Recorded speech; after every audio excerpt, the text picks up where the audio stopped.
भारत ने Asia cup के मुकम्मल बायकॉट की धमकी दे दी है। कप के हवाले से ढाका में इजलास बुला रखा है। भारत इजलास का वेन्यू बदलने के लिए भी लॉबिंग में मसरूफ है। भारतीय मीडिया ने दावा किया है कि भारत के साथ ओमान, श्रीलंका और अफगानिस्तान में ढाका का इजलास का बायकॉट करेंगे। आएगा मजा खेल का। कि क्या भारत अब एशिया कप में भी पाकिस्तान के खिलाफ नहीं खेलेगा? हलवा खाएं और सो जाएं। वैसे तो भारतीय मीडिया ये कैंपेन भी चला रहा है कि अगर T20 वर्ल्ड कप में भी पाकिस्तान के साथ नहीं खेलना चाहिए। बहुत मजा आएगा। वो मैच मिस हो गया तो इट मींस कि एशिया कप में भी यही होना है। बहुत अच्छा लगेगा। एशिया कप में भी इन्होंने करना है। इन्होंने इवेंचुअली आकर ही कहना है हम पे प्रेशर है अवाम का, हम पे लोगों का प्रेशर है, हमारे यहाँ पे तो दंगे फसाद हो रहे हैं, हम पाकिस्तान के साथ नहीं खेल सकते हैं, चाहे वो हाइब्रिड पर हो चाहे वो कहीं पर भी हो। I don't think so they will play with Pakistan. इस दुनिया में सबसे सुंदर कोई चीज है तो इन पाकिस्तानियों के रोते हुए ये चेहरे हैं। इंडिया जो है वो अगर बाज नहीं आता है तो डेफिनेटली क्रिकेट का नुकसान हो, सिर्फ पाकिस्तान का नहीं या पाकिस्तान की क्रिकेट का नहीं, पूरी क्रिकेट का नुकसान होगा। हमको घंटा फट नहीं पड़ता है। वाह भाई वाह। के बाद एशिया कप 2025 जो कि एक बहुत इंपॉर्टेंट इवेंट है। पाकिस्तान और इंडिया दो ही मेन टीम्स है एशिया की, कंटिनेंट एशिया की, और इंडिया कह रहा है भाई एशिया कप 2025 में भी पाकिस्तान के साथ कोई क्रिकेट नहीं होगी। अगर पाकिस्तान खेलेगा तो इंडिया हिस्सा नहीं होगा टूर्नामेंट का, अगर इंडिया खेलेगा तो पाकिस्तान हिस्सा नहीं होगा टूर्नामेंट का। अगर भारतीय मीडिया को फिर तकलीफ हुई और इनकी ख्वाहिश है कि एशिया कप ना हो। इन पावर सारी भारत के पास मौजूद है। आईसीसी के जो चेयरमैन है वो भी जे शाह है। इवेंचुअली होगा वही जो भारत डिसाइड करेगा। इस टाइम जो बॉल है वो उनके हाथ में है और भारत कुछ भी कर सकता है। जो यहाँ पे इस तरह लेजेंड लीग के अंदर इस तरह कर रहा है तो कोई बड़ी बात नहीं होगी। इन्हीं चीजों को वो आगे बढ़ाए। धुआं तो वहीं से उठता है ना जहां आग लगी। जब एक बंदा सुधर ही नहीं रहा तो फिर हमें भी तो कहीं ना कहीं उठना है ना। पहले ही हमने नहीं उठना। पहले बेकारी को कौन पूछता है? नुकसान कितना होने वाला है क्रिकेट को? मुझे लग रहा है कि अब इंडिया के जो हमें इरादे हैं वो कुछ अच्छे नजर नहीं आ रहे। लिहाजा पाकिस्तान क्रिकेट बोर्ड को भी अपनी लॉबिंग मजबूत करना होगी और देखभाल के आगे चलना होगा। हमें अब इंडिया से एटलीस्ट मुझे तो बहुत ज्यादा खतरात हैं कि वो पाकिस्तान क्रिकेट को नुकसान पहुंचाने के लिए क्रिकेट को नुकसान पहुंचा रहे हैं। What, why, how? Pakistan team को विड्रॉ कर जाना चाहिए, वापस आ जाना चाहिए ऐसी सूरत हाल में। लेकिन जो मुर्तजा बता रहे हैं कि शायद आफरीदी तो खुद विड्रॉ होना चाह रहे थे इस मैच से ताकि ये टूर्नामेंट जारी रहे और जो शायकीन देखने आए उनका नुकसान ना हो। चल झूठा। हम भी तो कोई काम सबसे पहले उठ के बोले ना कि नहीं जी जाओ भाई जाओ, जो करना है हम नहीं खेलेंगे तुम्हारे साथ, जो मर्जी करना है। क्यों? क्योंकि हम तो उस वक्त तंग आके बोलेंगे ना। हम तो समझा समझा के तुम्हें थक गए हैं लेकिन तुम लोग समझने नहीं चाहते। यही तो कयामत है। हम डिसीजन लेंगे बिफोर दैट कि इंडिया ये कहे कि हमें पाकिस्तान के साथ नहीं खेलना। इतने बड़े मौके पे पाकिस्तान ही ये स्टैंस ले ले कि हमें भी नहीं खेलना। जितनी इनसिक्योरिटीज इंडिया को है हमें भी हैं, हमें भी उनसे उतने ही मसाइल है। हमारा भी वही लेवल ऑफ दुश्मनी आप कह लें या नफरत का कह लें या हुब्बुल वतनी का आप कह लें, हमारा भी उतना ही है जितना भारत का है। क्या है तो हम भी भारत के साथ एशिया कप में नहीं खेलेंगे। उनके पास अथॉरिटी है, वो कह सकते हैं। तो आई थिंक इस बेस को हमें यूज़ करना चाहिए और हमें थोड़ी सी खुददारी का इजहार करना चाहिए और हमें खुद से कह देना चाहिए कि हमें भारत के साथ नहीं खेलना है। मस्त प्लान है। एशिया कप को लेकर इस बात पे एतराज कर रहा है कि अगर एशिया क्रिकेट काउंसिल ने अपनी मीटिंग ढाका में रखी है तो वो ढाका में क्यों रखी है, वहां से तब्दील करें वरना हम एशिया कप नहीं खेलेंगे। वो वहां का मीडिया ये बात कर रहा है। लेकिन एशिया कप की सूरत हाल में क्या सिचुएशन डिफरेंट होगी अहमद साहब? क्योंकि इंडिया के लिए पैसा भी जाहिर सी बात है बहुत मैटर करता है। Broadcasting rights, digital media rights ये सेल आउट हो चुके हैं। बड़ा नुकसान होगा अगर पाकिस्तान इंडिया का मैच नहीं होगा। तो वहां पे बीसीसीआई के सामने मिलियंस ऑफ डॉलर्स की एक डील होगी। तो क्या आपको लगता है कि उस तरह वो मैच भी मंसूख करेगा या क्योंकि वहां पैसा इन्वॉल्व है तो बीसीसीआई के लिए मजबूरी होगी कि वो उस तरह के टूर्नामेंट में पाकिस्तान के साथ खेले?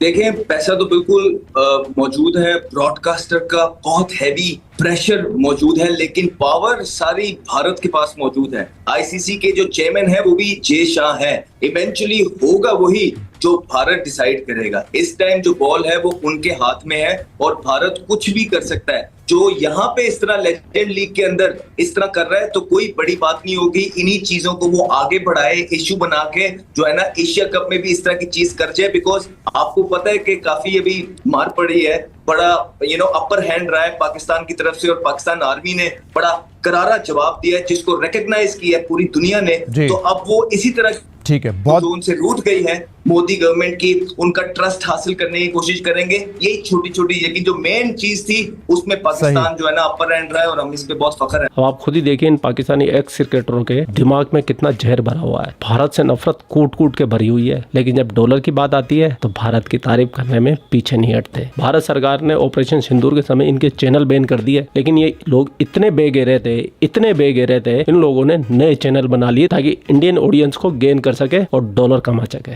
और मैं उन हिंदुस्तानियों को भी लानत देना चाहूंगा जो इन पाकिस्तानियों के चैनल पे जाके इनके वीडियो देखते हैं। इसका सबसे बढ़िया इलाज ये है कि अगर आपको पाकिस्तानी कंटेंट देखना भी पसंद है तो हमारे हिंदुस्तानी भाई बहुत सारे वीडियो डालते हैं, डेली डालते हैं, हर टॉपिक पे डालते हैं। आप लोग उनके वीडियो देखिए ताकि जो भी एड रेवेन्यू जनरेट हो वो हिंदुस्तान में रहे और हिंदुस्तानी भाई की जेब में जाए। इनकी 80 से 90% ऑडियंस हिंदुस्तानी होती है। जितने भी पाकिस्तानी क्रिकेट पे बोलने वाले हैं, चाहे रिएक्शन वाले हैं, जो भी हो XYZ, तो इनकी कमर तोड़ने का एक इलाज है, इनका पूरी तरीके से बॉयकॉट कर दो। और मैं अहमद शहजाद से बोलना चाहूंगा, जब ऑपरेशन सिंदूर में तुम्हें इतनी बेहतरी मिली थी तो आज क्यों रो रहे हो भाई? पूरी दुनिया के सामने क्रिकेट की भीख मांग रहे हो तुम तो भारत से खेलने के लिए। थोड़ी सी गैरत रखो अपने अंदर, इतने भी बेगैरत मत बनो कि गैरत भी शर्मा जाए।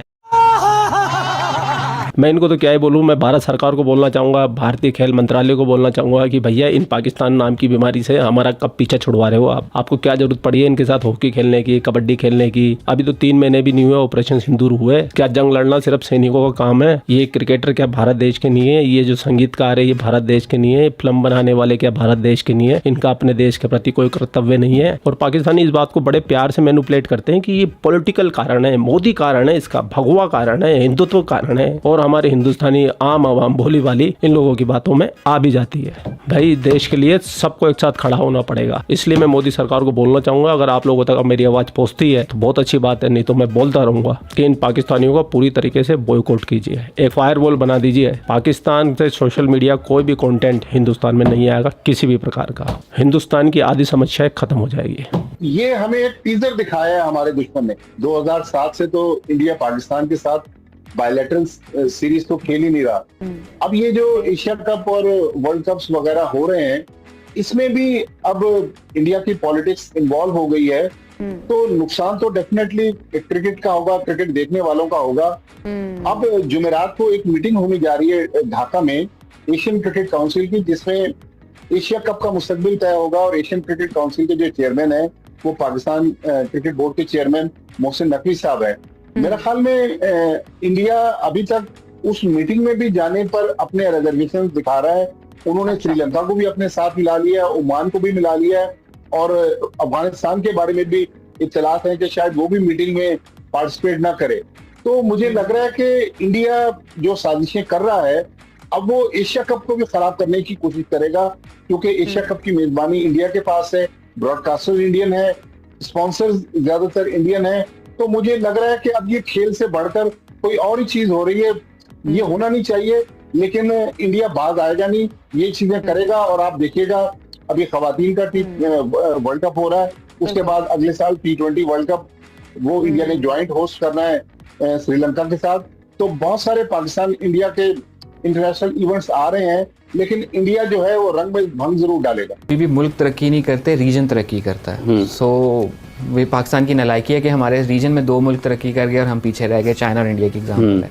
यही केस काउंसिल्स वगैरह में या अकट के मामले में भी इस्तेमाल हो सकता है कि कोई एक बोर्ड तरक्की नहीं करता, एक ब्लॉक तरक्की करता है। लास्ट टाइम भी इसी प्रोग्राम में मैंने बताया था कि एशियन क्रिकेट काउंसिल का बनना क्यों इम्पॉर्टेंट था, कि उसने वो एक जोर तोड़ा था जो उससे पहले इंपीरियलिस्ट, उसको कहा ही इंपीरियल क्रिकेट बोर्ड काउंसिल कहा जाता था, उसको ख़त्म करके इंटरनेशनल क्रिकेट काउंसिल बनाया गया। वो क्यों ज़रूरी था कि एक अलग ब्लॉक बना, और वो इतना तगड़ा ब्लॉक बना के उसने इजारादारियाँ तोड़ी। तो वही चीज़ है कि आप अकेले नहीं कुछ कर सकते। महीने की 24 और 25 को उसका है मकाम ढाका, लेकिन इंडिया ये चाहता है कि ढाका में ना हो, सिंगापुर में हो जाए। ये क्या बात है? मोहसिन नकवी साहब ने उन्हें कहा कि जूम पे आ जाएं सारे। मोहसिन नकवी साहब अड़े हुए हैं ना। हाँ, वो कह रहे हैं कि जूम पे आ जाओ अगर नहीं आ सकते, बस अड़े रहे। ये मैं चाहता हूं। कौन काम खराब करने की कोशिश कर रहा है? क्या श्रीलंकन बोर्ड खराब करने की कोशिश कर रहा है? क्या बांग्लादेश बोर्ड खराब करने की कोशिश कर रहा है? क्या अफगानिस्तान खराब करने की कोशिश कर रहा है? अगर इन सबको खराब करने की कोशिश कौन कर रहा है? BCCI कर रहा है ना। तो फिर तो बाकियों को वो जो खराब कर रहा है उसको बोलो आ जाओ, तुम ऑनलाइन आ जाओ। लेकिन जो मोहसिन नकवी साहब कर रहे हो बिल्कुल सही काम कर रहे हैं, अड़े रहे, बस लगे रहे, इनको दबा के रखें यहीं पे। इनको पता चले कि यार हम क्या, मतलब कौन है हम, मतलब हर जगह पे तुम कहते होगे जी हमारी मर्जी चलेगी, पैसा चलेगा। ऐसा नहीं होगा भाई, जरा इनको बताए तो सही। जो मर्जी करना है कैंसिल होता है, होने दो कैंसिल। यही कह रहे ना कि वोट जिसके ज्यादा चलेगे कैंसिल भी हो सकता है, होने दो कैंसिल। आप एक रीत बना के चले जाओ कि हम अपनी बात पे जेन्युइन थे, खड़े हुए, कैंसिल हुआ है इनकी वजह से हुआ है, लेकिन बदलेंगे नहीं बात हम। जो मर्जी करना जो तुम कर लो, ये करके तो देखो एक दफा यार। करके तो देखो, आपके पीछे लोग होंगे भाई। तो कोई क्रिकेट बोर्ड कहता है कि भाई हम यहां नहीं करेंगे, तो इसका मतलब क्या आप प्रेसिडेंट की बेइज्जती कर रहे हो यार? आप कौन हो भाई? जाओ यार, चलो अपना काम करो जाके। मैं सिर्फ ऐसे काम नहीं होता, वहां पे नंबर्स होते हैं। नंबर्स होते हैं ना, जो पूरे कर ले वो जीत नंबर्स होते हैं ना। कुछ मुस्तकिल मेंबर अच्छा, होते हैं, सुन तो ले। कुछ एसोसिएट मेंबर। अगर नंबर्स पूरे नहीं हो तो क्या होगा फिर? नंबर पूरे नहीं है तो फिर अटल फिर बात फिर फैसला वही होगा जो पुराना है। तो अभी ये क्रिकेट की बात तो यहीं खत्म हो गई है। अब मैं एक सवाल का जवाब देना चाहता हूँ। एक भाई ने क्वेश्चन किया था कि आप जो ऐप का प्रमोशन करते हो इसमें लोगों का नुकसान होता है, आप लोगों को डिस्क्लेमर भी दीजिए, उनको बताइए भी। तो सबसे पहले तो मैं आप लोगों को ये बता देता हूँ कि कोई भी यूट्यूबर कोई भी प्रोडक्ट को अगर प्रमोट करता है अपने वीडियो के बीच में, तो सबसे पहले तो यूट्यूबर उस प्रमोटर के बीच में कानूनी एग्रीमेंट बनता है। उसमें सब कुछ पहले से ये तय किया जाता है, वीडियो कितनी देर का होगा, कितनी देर पे आएगा, आपका वीडियो कितने लंबे समय का होगा, कौन से बैंक अकाउंट में जाएगा, कितने वीडियो बनाने पड़ेंगे, हर चीज पहले से ही तय होती है। और एग्रीमेंट बनने के बाद में चाहे वो प्रमोटर हो चाहे वो यूट्यूबर हो, उनको एग्रीमेंट के अनुसार ही चलना पड़ता है। इसी प्रकार से जब मैं कोई भी ऐप का प्रमोशन करता हूँ तो मेरा भी एग्रीमेंट होता है। तो मेरे 2 वीडियो के एग्रीमेंट थे, 2 वीडियो के एग्रीमेंट हो गए। रही बात विनोमो की, तो विनोमो तो एक ट्रेडिंग प्लेटफॉर्म है और ट्रेडिंग आर्ट है। हर कोई ट्रेडिंग में थोड़ी ना जीत सकता है, जुआ थोड़ी ना। जुआ तो आपके लक पे डिपेंड होता है, लेकिन ट्रेड में अगर आपके पास एक्सपीरियंस है, अनुभव है, तो ही आप कमाओगे, नहीं तो पैसा तो हर जगह डूबता है। हाँ, ये बात बिल्कुल सही है कि मुझे डिस्क्लेमर दे देना चाहिए, लेकिन उस वीडियो में डिस्क्लेमर नहीं दे सकते क्योंकि वो वीडियो एग्रीमेंट के तहत बनता है। तो मेरे ख्याल से आप लोगों को क्लियर हो गया होगा। और मैं यही बोलना चाहूंगा, जिसको ट्रेडिंग नहीं आती है तो सबसे पहले उसको ट्रेडिंग सीखनी चाहिए, फिर उसके बाद उसमें उसको काम करना चाहिए। जैसे लोग कोई भी काम करने से पहले एक हुनर अपने हाथ में रखते हैं, तो ट्रेडिंग भी एक हुनर का काम है। तो इस हुनर को पहले तो अपना पक्का कर लो, फिर काम करो। तो फिर चाहे विनोमो हो, चाहे जमाने भर की ऐप आती है, आप कहीं पे भी काम करेंगे ना, अच्छे पैसे अर्न कर लेंगे। खैर, मेरे ख्याल से उन भाइयों का जवाब मिल गया जो मुझे कल लतिया के जा रहे थे कि आप लोग लतियाते हो, अच्छा लगता है मुझे भी, लेकिन पॉइंट पे लतियाएंगे ना तो आपका भाई जवाब देगा। लेकिन वो इधर उधर की बकचोदियां करते हैं बिना सर पैर की, तो उनको तो क्या ही बोले। खैर, पूरा वीडियो आपने देख लिया। वीडियो देखने के बाद आपकी क्या राय, कमेंट सेक्शन आपका, आप भी कमेंट करके अपनी राय रख सकते हैं। जय हिंद, वंदे मातरम, जय श्री राम, जय श्री राम, जय श्री राम।